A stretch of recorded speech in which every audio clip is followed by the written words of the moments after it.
두 번이나 거부권을 행사한 이 최상병 특검법은요. 그래서 대통령실의 의중도 중요합니다. 한동훈 대표가 선출된 다음 날 삼겹살 만찬을 가졌습니다. 윤 대통령과 한 대표 러브샷도 했다고 알려졌는데요. 지난 수요일 만찬 모습부터 잠깐 보고 오시죠. 제가 어제 대통령님과도 짧게 통화를 했지만 좋은 정치를 위해서 최선을 다하겠다라는 포부를 말씀드렸고 대통령께서 격려해 주셨으면 제가 잘하겠다는 말씀드립니다. 여기까지 올려주십시오. 네, 그렇습니다. 나초 정상회담하는 국민의힘! 박수 부탁드리겠습니다.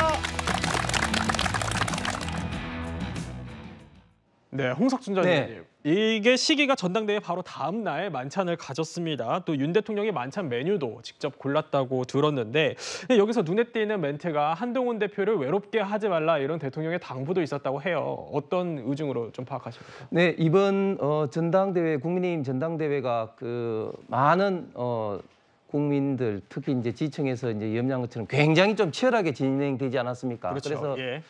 일부에서는 특히 그 야당에서는 뭐 분당대회다 이런 어떤 이야기까지도 나올 정도로 굉장히 좀 치열했고 그래서 네. 그래서 이제 그 이후에 화합을 어떻게 하느냐가 굉장히 좀 중요한 좀 이슈였습니다. 민주정당에서 전당대회라든지 이런 경선은 치열하게 하되 그러나 화합을 통해서 어떤 그 컨벤션 효과를 나타내는 게 정당 어떤 전체 좀 발전에서 굉장히 좀 중요하기 때문에 어떻게 화합을 하느냐 하는 게 참 많이 이제 우려스러웠는데 대통령께서 예.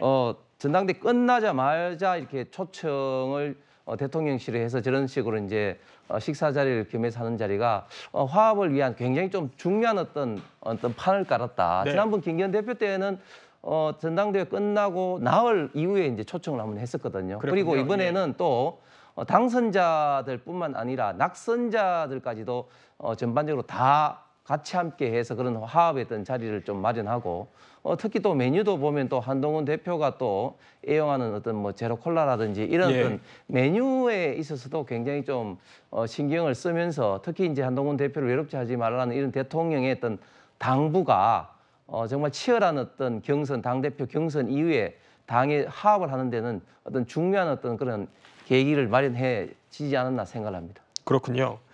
민주당에서는 우선 당분간은 허니문 기간 아니겠냐 이렇게 평가를 하는 것 같은데 최진봉 교수님 아무래도 이제 한동훈 표 당직 인선을 통해서 이제 당정 관계가 시험대에 오를 것 같아요. 어떻게 보십니까? 그렇죠. 아무래도 이제 당직 인선에서 친한계가 주류가 되는 상황을 만들 거라고 봅니다. 그러니까 예. 하나만 이제 뭐 얘기하면 이 정책위 의장 같은 경우는 약간 논의가 있어야 될 것 같아요. 왜냐하면 원내대표도 의견을 낼 수 있고 노총의 추인을 받아야 되기 때문에 이게 친한계로 너무 뭐 일색으로 하게 되면 반발이 있을 수 있거든요. 그래서 정책위 의장 같은 경우야 지금 이제 정점식 의원이 하고 있는데 그 유임될 가능성이 있다고 저는 개인적으로 생각을 하고요. 나머지 직책들에 대해서는 저는 친한계로 할 거라고 봅니다.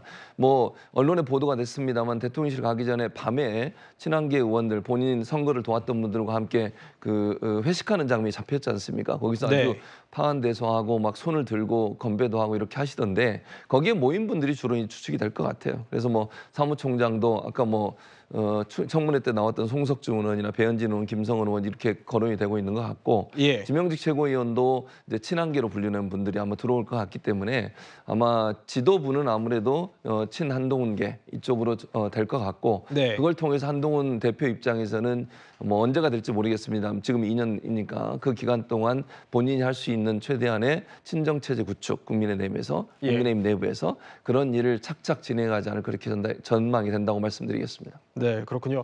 김수희 평론가님, 그런데 한동훈 대표는 선출 이후에 수평적 당정 관계 강조를 했고요. 또 김건희 여사의 이 비공개 소환 조사에 대해서는 국민 눈높이를 고려해야 한다 이런 발언까지 내놨었습니다.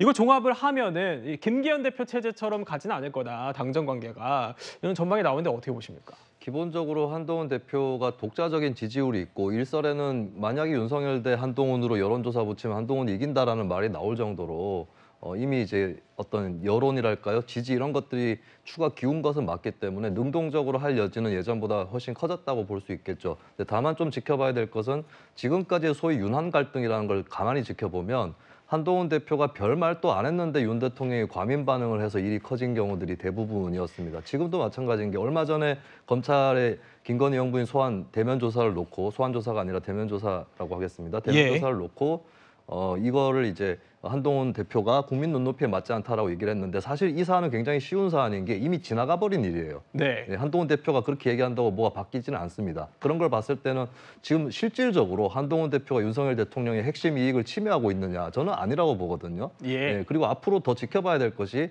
예를 들면 최혜병 특검에서도 만약 민주당에서 대법원장 추천은 아니지만 제3자 추천, 대한변협이라든지 이런 것들을 다시 던진다 했을 때 그걸 받을 것이냐.